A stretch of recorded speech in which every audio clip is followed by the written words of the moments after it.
பகவத்கீதை எப்படி ஆரம்பிக்குது தெரியுமா? ஒரு பார்வையற்ற தந்தைக்கும் அவரோட மந்திரிக்கும் இடையில நடக்கிற ஒரு உரையாடலா தான் இது தொடங்குது. இத பத்தி ரொம்ப சிம்பிளா பார்க்கலாம். பகவத்கீதை நடக்கிறது குருஷேத்திர போர்ல.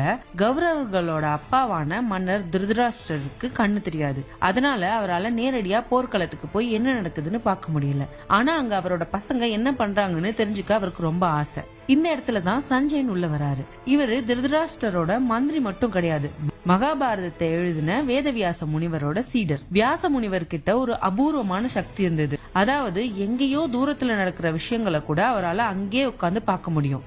ஒரு சூப்பர் பவர் மாதிரி. திருதராஷ்டிரர் தன்னோட பசங்க போர்ல என்ன பண்றாங்கங்கறத தெரிஞ்சுக்க துடிச்சுக்கிட்டு இருந்ததை பார்த்த வியாசர் அதே தீர்க்க தரிசன சக்திய சஞ்சயனுக்கும் கொடுத்தாரு. சஞ்சயன் அரண்மனையில மன்னர் கூடவே தான் உட்கார்ந்து இருந்தாரு. அந்த ஸ்பெஷல் பவர் மூலமா மைல் கணக்கு தூரத்துல இருக்கிற குருக்ஷேத்திர போர்ல என்ன நடக்குது, யார் என்னென்ன பேசுறாங்க அப்படிங்கறதெல்லாம் சஞ்சயனுக்கு அப்படியே டிவில பாக்குற மாதிரி தெரிஞ்சுது.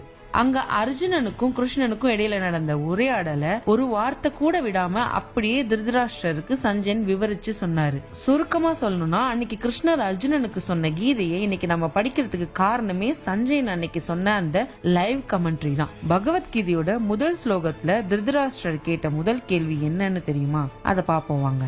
திருதராஷ்டிர உவாச்ச தர்மக்ஷேத்ரே குருக்ஷேத்ரே சமவேதாயுயுத்சவஹ மாமஹா பாண்டவா சைவ கிமு குர்வத சஞ்சய.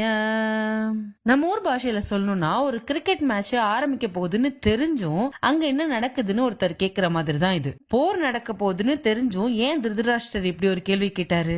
அதுக்குள்ள ஒரு பெரிய அரசியலும் பயமும் ஒளிஞ்சிட்டு இருக்கு. திருதராஷ்டிரர் அந்த இடத்தை வெறும் போர்க்களம்னு சொல்லாம தர்மக்ஷேத்திரம், அதாவது புண்ணிய பூமின்னு சொல்றாரு. ஏன்னா வேத காலத்துல இருந்தே குருக்ஷேத்திரம் தேவர்கள் யாகம் செஞ்ச புனிதமான இடமா கருதப்பட்டுச்சு. திருதராஷ்டிரருக்கு ஒரு பயம், ஒருவேளை அந்த இடத்தோட புனிதத்தால என் பசங்களுக்கு நல்ல புத்தி வந்துருமோ, போர் வேணாமான்னு யோசிச்சிருவாங்களோன்னு யோசிச்சாரு. இந்த இடத்துலதான் அவரோட சுயநலம் தெரியுது. அவரு மாமஹா அப்படின்னா என்னுடையவர்கள் அப்படின்னு கௌரவர்களையும், பாண்டவா அப்படின்னு தம்பியோட பசங்களையும் பிரிச்சு பேசுறாரு. அவரோட மனசுல பாண்டவர்கள் எப்பவுமே அந்நியர்களா தான் தெரிஞ்சாங்க.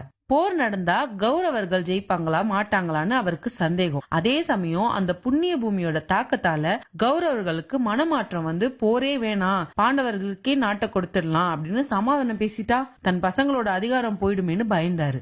திருதராஷ்டிரர் ஒரு குற்ற உணர்ச்சியிலயும் இருந்தாரு. தர்மம் இல்லாத வழியில பாண்டவர்களோட நாட்டை புடுங்கினது அவருக்கு தெரியும். அதனால தர்ம பூமியான அங்க தர்மம் ஜெயிக்குமா இல்ல அவரோட பசங்க ஜெயிப்பாங்களா அப்படிங்கிற பதட்டத்துலதான் சஞ்சயன் கிட்ட அங்க என்னதான் நடக்குது சொல்லு அப்படின்னு கேக்குறாரு.